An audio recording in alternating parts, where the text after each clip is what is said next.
ಒಂದು ಕಡೆ ಬೆಂಗಳೂರಿಗರು ನಮ್ಮ ಮೆಟ್ರೋಗೆ ಹಿಡಿಶಾಪ ಹಾಕ್ತಾ ಇದ್ದಾರೆ. ಯಾಕೆ? ಕಾರಣ ಏನು? ಮೆಟ್ರೋ ಪ್ರಯಾಣ ದರ ಏರಿಕೆಯಾಗಿರೋದು ನೋಡಿ. ಕಳೆದ ಕೆಲವು ದಿನಗಳಿಂದ ಮೆಟ್ರೋ ಖಾಲಿ ಹೊಡಿತಾ ಇದೆ. ಕಾಲಿಡೋದಕ್ಕೂ ಕೂಡ ಜಾಗ ಇರ್ತಾ ಇರಲಿಲ್ಲ, ಅಷ್ಟರ ಮಟ್ಟಿಗೆ ರಶ್ ಆಗ್ತಾ ಇತ್ತು. ಆದರೆ ಈಗ ಪ್ರಯಾಣಿಕರಿಲ್ಲದೆ ನಮ್ಮ ಮೆಟ್ರೋ ಖಾಲಿ. ಯಾಕೆ? ಕಾರಣ ಟಿಕೆಟ್ ದರ ಎಫೆಕ್ಟು. ಜನ ಅಂತರ ಕಾಯ್ದುಕೊಂಡಿದ್ದಾರೆ. ಮೆಟ್ರೋದಲ್ಲಿ ಕೇವಲ ಬೆರಳೆಣಿಕೆಯಷ್ಟು ಮಾತ್ರ ಪ್ರಯಾಣಿಕರು ಸಂಚಾರ ಮಾಡ್ತಾ ಇರೋದು. ಪ್ರಯಾಣಿಕರಿಲ್ಲದೆ ಮೆಟ್ರೋ ನಿಲ್ದಾಣ ಬಿಕೋ ಅಂತ ಇದೆ. BMTC ಬಸ್ಗಳತ್ತ ಮುಖ ಮಾಡ್ತಾ ಇದ್ದಾರೆ ಪ್ರಯಾಣಿಕರು. ಹೆಂಗೋ ಹೆಣ್ಮಕ್ಳಿಗೆ ಫ್ರೀ ಇದೆ, ಒಂದು ಅರ್ಧ ಗಂಟೆ ಲೇಟ್ ಆದರೂ ಪರವಾಗಿಲ್ಲ, ಮನೆಯಿಂದ ಬೇಗನೆ ಬಿಟ್ಬಿಡೋಣ, ಯಾಕೆ 1 to 2 ಕೊಟ್ಬಿಟ್ಟು ಮೆಟ್ರೋಗೆ ಹೋಗಬೇಕು ಅಂತ ಹೇಳಿ ಬಹುತೇಕ ಮೆಟ್ರೋ ನಿಲ್ದಾಣಗಳಲ್ಲಿ ಜನರೇ ಇಲ್ಲ. ಖಾಲಿ. ಮುಂಚೆ ಬೆಂಗಳೂರಲ್ಲಿ ಮೆಟ್ರೋ ಅಂದರೆ ರೇಟ್ ಜಾಸ್ತಿ ಆಗೋದಕ್ಕಿಂತ ಮುಂಚೆ ಕಾಲಿಡೋದಕ್ಕೂ ಕೂಡ ಜಾಗ ಇರ್ತಾ ಇರಲಿಲ್ಲ, ಅಷ್ಟರ ಮಟ್ಟಿಗೆ ಜನವೋ ಜನ.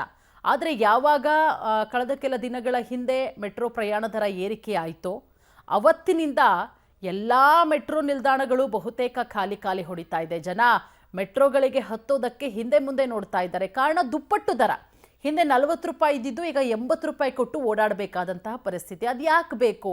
ಹೆಣ್ಮಕ್ಳು ಏನು ಮಾಡ್ತಾರೆ, ಹೆಂಗೋ BMTC ಬಸ್ಸಲ್ಲಿ ನಮಗೆ ಫ್ರೀ ಆಗಿದೆ, ಮನೆಯಿಂದ ಒಂದು ಅರ್ಧ ಗಂಟೆ ಲೇಟಾಗಿ ಬಿಟ್ಟರೂ ಪರವಾಗಿಲ್ಲ, ದಿನಕ್ಕೊಂದು 80 ರೂಪಾಯಿ ದುಡ್ಡಾದರೂ ಉಳಿಯುತ್ತೆ, 100 ರೂಪಾಯಿ ದುಡ್ಡಾದರೂ ಉಳಿಯುತ್ತೆ ಅಂದ್ಬಿಟ್ಟು ಎಲ್ಲ BMTC ಬಸ್ಗಳತ್ತ ಮುಖ ಮಾಡ್ತಾ ಇದ್ದಾರೆ. ಈ ಬಗ್ಗೆ ಮತ್ತಷ್ಟು ಮಾಹಿತಿ ಕೊಡ್ತಾರೆ ವಿಧಾನಸೌಧದ ಬಳಿ ಇರುವಂತಹ ಅಂಬೇಡ್ಕರ್ ಮೆಟ್ರೋ ನಿಲ್ದಾಣದ ಬಳಿ ನಮ್ಮ ಪ್ರತಿನಿಧಿ ಮಂಜು ನಮ್ಮ ಜೊತೆಗೆ ಜಾಯ್ನ್ ಆಗಿದ್ದಾರೆ. ಮಂಜು, ಹೆಂಗಿದೆ ಈಗ ಮೆಟ್ರೋ ಸ್ಟೇಷನ್ ಅಲ್ಲಿ? ಜನ ಇದ್ದಾರಾ? ಖಾಲಿ ಹೊಡಿತಾ ಇದೆಯಾ? ಪರಿಸ್ಥಿತಿ ಯಾವ ರೀತಿ ಇದೆ ಅಂತ ಹೇಳಿ ಮಂಜು. ಪೂರ್ಣಿಮಾ, ಏನು ಮೆಟ್ರೋ ಟಿಕೆಟ್ ದರ ಹೆಚ್ಚಾದಾಗಿಂದ ಅಂದ್ರೆ ಫಸ್ಟ್ ಆಫ್ ಆಲ್ ಬೆಂಗಳೂರಲ್ಲಿ ಮೆಟ್ರೋ ಅಂದ್ರೆ ಅತಿ ಹೆಚ್ಚು ಮೆಟ್ರೋ ಅಂದ್ರೆ ಪ್ರಯಾಣಿಕರಿಗೆ ಅದೊಂಥರ ಜೀವನಡಿಯಾಗಿತ್ತು. ಯಾಕಂದ್ರೆ ಟ್ರಾಫಿಕ್ ಇಂದ ನಾವು ಬಚಾವಬಹುದು, ಜೊತೆಗೆ ಟೈಮನ್ನ ನಾವು ಆರಾಮಾಗಿ ಸೇಫ್ ಮಾಡಬಹುದು ಅಂತ ಹೇಳ್ಬಿಟ್ಟು ಎಲ್ಲಾ ಪ್ರಯಾಣಿಕರು ಕೂಡ ಮೆಟ್ರೋ ಮೇಲೆ ಅವಲಂಬಿತರಾಗಿದ್ರು. ಆದ್ರೆ ಮೆಟ್ರೋ ಟಿಕೆಟ್ ಜಾಸ್ತಿ ಆದಾಗಿಂದ ಕೂಡ ಇದೀಗ ಕಳೆದ ಒಂದು 8-10 ದಿನಗಳಿಂದ ಫುಲ್ ಕಂಪ್ಲೀಟ್ ಮೆಟ್ರೋ ಅಲ್ಲಿ ಪ್ರಯಾಣಿಕರೇ ಬರ್ತಾ ಇಲ್ಲ. ಸೊ ಇವತ್ತು ಕೂಡ ಪವರ್ ಟಿವಿ ಏನು ರಿಯಾಲಿಟಿ ಚೆಕ್ ಗೆ ಮುಂದಾಗಿದೆ. ಸೊ ನೀವು ನೋಡ್ತಾ ಇರಬಹುದು, ಅಂದ್ರೆ ವಿಧಾನಸೌಧದ ಮುಂಭಾಗದಲ್ಲಿರುವಂತಹ ಡಾಕ್ಟರ್ ಬಿ ಆರ್ ಅಂಬೇಡ್ಕರ್ ವಿಧಾನಸೌಧದ ಮುಂಭಾಗದಲ್ಲಿರುವಂತಹ ಅಂಬೇಡ್ಕರ್ ಮೆಟ್ರೋ ನಿಲ್ದಾಣದ ಮುಂಭಾಗದಲ್ಲಿದ್ದೀವಿ.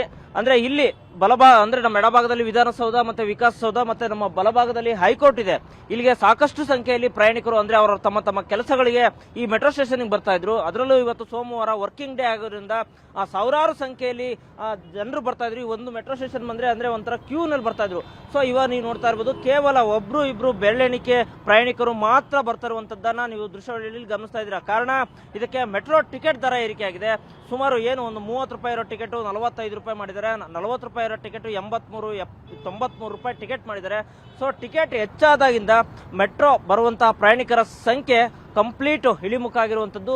ಸೊ ಇವತ್ತು ಕೂಡ ರಿಯಾಲಿಟಿ ಚೆಕ್ ಮಾಡೋದಕ್ಕೆ ಬಂದಿದ್ವಿ. ಸೊ ಅದರಂತೆ ಇವತ್ತು ಅಂದ್ರೆ ಇಲ್ಲಿ ಯಾವಾಗ್ಲೂ ಅಂದ್ರೆ ಸರ್ಕಾರಿ ನೌಕರರು ವಿಧಾನಸೌಧ ವಿಕಾಸಸೌಧ ಕೋರ್ಟ್ ಇರೋದ್ರಿಂದ ಅತಿ ಹೆಚ್ಚು ಸಂಖ್ಯೆಯಲ್ಲಿ ಯಾವಾಗ್ಲೂ ಮೆಟ್ರೋವನ್ನೇ ಬಳಕೆ ಮಾಡ್ತಿದ್ರು. ಆದ್ರೆ ಇವತ್ತು ಕೇವಲ ಒಬ್ರು ಇಬ್ರು ಬರ್ತಾ ಇರುವಂತಹ ಸಂಖ್ಯೆ ನೀವು ನೋಡ್ತಾ ಇರುವುದು. ಅಂದ್ರೆ ಅಷ್ಟರ ಮಟ್ಟಿಗೆ ಪ್ರಯಾಣಿಕರು ಕಡಿಮೆ ಆಗಿರುವಂತದ್ದು. ಇದಕ್ಕೆ ಕಾರಣ ಮೆಟ್ರೋ ಟಿಕೆಟ್ ದರ ಏರಿಕೆ.